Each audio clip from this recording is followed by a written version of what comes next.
Dari kejadian marah-marahnya Deddy Mulyadi terhadap supporter Persikas, muncul 3 pertanyaan di benak netizen. Yang pertama, siapa dalangnya? Siapa provokatornya?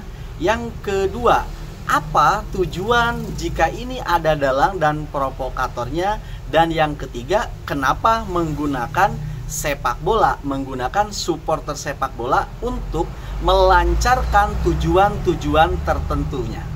Oke, akan kita bahas satu persatu. Untuk bisa kita menjawab 3 pertanyaan ini, maka saya ajak kalian mempelajari sejarah negara-negara lain yang pernah jatuh dikarenakan oleh ditungganginya supporter sepak bola oleh kepentingan politik, terutama kepentingan asing. Nah, dari sini nanti kalian bisa menyimpulkan ketiga pertanyaan tadi. Kira-kira siapa ini dalangnya, apa tujuannya, kenapa menggunakan unsur sepak bola untuk menjalankan misi kepentingan politik ini. Yuk kita sama-sama pelajari. Ternyata ada beberapa negara di dalam sejarah yang ditumbangkan, ekonominya jatuh, presidennya sampai dengan dikudeta, di impeachment, itu dengan menunggangi supporter sepak bola. Kita mulai dari yang pertama, yaitu negara Mesir. Negara Mesir yaitu dengan supporter bola bernama Ultras Al-Ahlawi ataupun dari klub Al-Ahli, dan Ultras White Knight ataupun dari klub Zamalek, jadi aktor penting revolusi tahun 2000 dan destabilisasi pemerintah Mohamed Morsi pada tahun 2012 sampai dengan 2013. Di sini ada peran aktivis dan peran akademis. Awalnya supporter garis keras setelah revolusi tahun 2011 dijadikan gerakan pro-demokrasi oleh aktivis liberal dan akademis anti-Ikhwanul Muslimin. Akademisi seperti James Dorsey, RSIS Singapura, menulis bahwa Ultras adalah agen perubahan demokrasi di dalam The Turbulent World of Middle East Soccer tahun 2016. Itu sumbernya ya. Kemudian, koalisi dengan militer. Ultras protes besar-besaran tahun 2013 yang berujung pada kudeta militer oleh Jenderal Sisi. Kemudian, akibatnya dari penunggangan Ultras ini ataupun supporter sepak bola adalah apa? Pemerintah militer yang lebih represif daripada Morsi. Kan dijatuhkan Presiden Morsi sebelumnya, tetapi ternyata pemerintahan militernya itu jauh lebih represif. Ekonomi Mesir anjlok, mata uang terdepresiasi 50% berdasarkan laporan IMF tahun 2016. Baru satu negara. Ini sumbernya saya dapatkan dari mana? Dari Dorsey J tahun 2016 dalam The Turbulent World of Middle East Soccer. Kemudian dari BBC tahun 2013, Egypt, How the Football Fans Turned into Revolution. Itu satu negara Mesir yang berhasil mengguncang bahkan menjatuhkan, menunggangi atas nama supporter sepak bola. Kemudian yang kedua adalah Ukraina. Ukraina, supporter Dinamo Kiev ataupun The Ultras dan Shakhtar Donetsk terlibat dalam revolusi Erupa Maidan tahun 2014. Peran aktivis dan akademis, supporter dilatih jadi milisi oleh kelompok pro-barat. Akademisi seperti Protis memuji peran supporter sebagai pejuang demokrasi. Sumbernya dari mana? Football and Politics in Ukraine tahun 2013. Taktik liciknya yaitu mengubah stadion jadi markas untuk melawan polisi, memanipulasi narasi anti korupsi untuk mendukung agenda geopolitik Eropa dan AS. Akibatnya, Yanukovych itu jatuh dan digantikan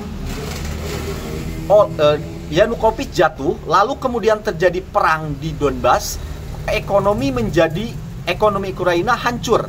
GDP-nya turun sampai dengan 15% pada tahun 2015 berdasarkan laporan dari World Bank. Sumbernya dari mana? Dari The Guardian tahun 2014, Ukraine football hooligan become the shock troops of revolution. Dan Protis tahun 2015, football and politics in Ukraine. Itu negara yang kedua. Kemudian negara yang ketiga adalah Brasil. Protes besar-besaran di Brasil selama Piala Dunia 2014 dan Olimpiade 2016 dipolitisasi untuk menjatuhkan Dilma Rousseff ataupun yang dari Partai Buruh. Peran aktivis dan akademis gerakan Novaya Copa ataupun tidak akan ada Piala Dunia awalnya protes korupsi, tetapi diambil alih oleh kelompok sayap kanan dan LSM pro impeachment. Akademisi seperti Bronco Diente USP menjustifikasi protes sebagai demokratisasi dari sumber The Politics of Protest in Brazil tahun 2017. Akibatnya apa? Impeachment Dilma, naiknya Michel Temer, yang mana ternyata ketika digantikan itu malah korup. Ekonomi Brasil berjalan tidak baik-baik saja ataupun stagnan. Sumbernya dari mana? The Economics tahun 2016, How the World Cup Protest Changed Brazil. Dan juga dari Diante B 2017, The Politics of Protest in Brazil. Nah, setelah kita membacakan data-data negara-negara yang ditumbangkan dengan menunggangi para supporter sepak bola ini, akhirnya kita bisa mengambil satu kesimpulan jawaban dari pertanyaan di awal tadi. Pertanyaan pertama, kenapa harus sepak bola yang ditunggangi? Dikarenakan sepak bola itu terkesan dia itu independen, netral, tidak pro ke politik mana-mana. Itu yang ada di benak masyarakat. Ini sangat mudah, seakan-akan kalau mampu menunggangi supporter sepak bola ini, terkesan dia itu bersikap demokrasi. Apa yang dilakukannya itu demokratis.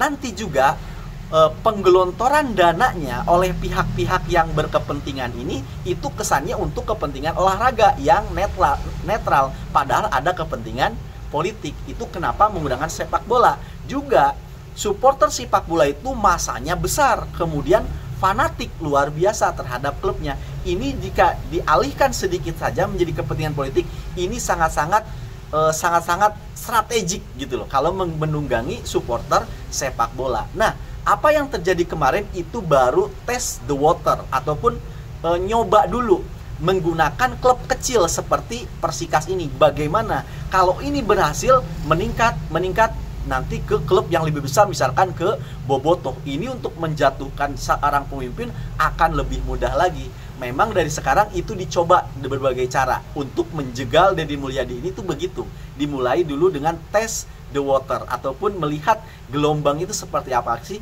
Coba dulu ke klub kecil. Nah, kemudian tujuannya untuk apa? Ya jelas, untuk kepentingan politik. Ada elit politik tertentu yang memang tidak suka dengan gaya kepemimpinan Deddy Mulyadi. Apakah elit politik ini juga ditunggangi oleh asing sebagaimana yang terjadi di negara-negara yang saya sebutkan tadi? Itu kita harus analisis lebih dalam kalau sampai ke sana. Tetapi yang jelas tujuannya mereka tidak suka dengan gaya kepemimpinan Deddy Mulyadi yang mengganggu kenyamanan mereka. Nah, ini yang paling penting. Siapa dalang provokatornya di balik kejadian ini? Kalau kita mau belajar dari negara-negara yang jatuh tadi, di sana ada peran aktivis dan akademisi. Nah, kita lihat setelah ini siapa yang paling bersemangat menunggangi kasus ini, yang paling banyak ngomongnya, yang paling pokoknya paling berperan menunggangi kasus ini. Aktivis mana, ya kan? Akademisi mana? Itulah kalian bisa tunjuk hidungnya. Kira-kira dialah provokatornya. Karena ini sudah berdasarkan analisis kejadian-kejadian di negara lain. Kalau kalian tuduh langsung orangnya pasti ngelak. tapi kita belajar dari fakta dan data sejarah, kira-kira dialah orangnya. Terima kasih karena sudah menyimak, semoga bermanfaat.